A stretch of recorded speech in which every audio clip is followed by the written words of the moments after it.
नमस्कार. मी अनिकेत कल्याण कस्तुरे, कंधारचाच रहिवासी आहे. मी माझ्या एका कामासाठी नवगरवाडी मध्ये एक जमीन घेतलेली होती, जी गट क्रमांक 76 मध्ये आहे. ते प्रकरण माझं काही वादास्तव तहसीलमध्ये आलं होतं. त्याचे संबंधित जे क्लर्क आहेत, महसूल क्लर्क मुंगरे यांच्याकडे होतं.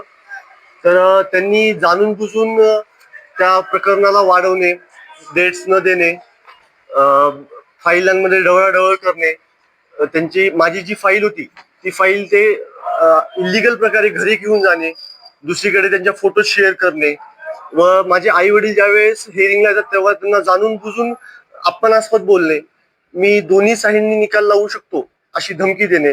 मग ज्यावेळी ते सुट्टीवर जातात त्यावेळेस आम्ही त्यांना विचारलं की बाबा आमच्या फाईलचं काय झालं, तर माझ्यानी काही होणार नाही, तुम्ही हायकोर्टात जा, किंवा अशी अरेराईची उत्तरं देणे अशा प्रकारचं चालू आहे.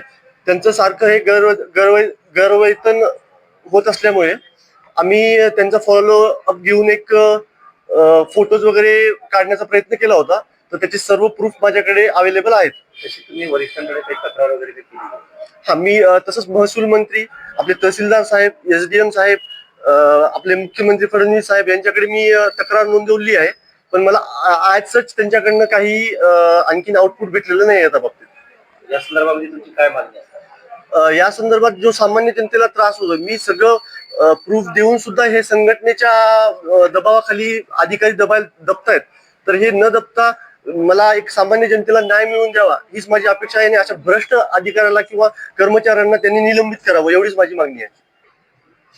आणि माझी एक दुसरी विनंती आहे संघटनेला, की माझं एक आव्हान आहे की अशा भ्रष्ट कर्मचाऱ्यांचा पाठिंबा न करता, माझ्याकडनं काही जाणून बुजून चूक झाली असेल किंवा म्हणजे चूक झाली असेल तर ती चूक बघून काय असेल ते ठरवावं.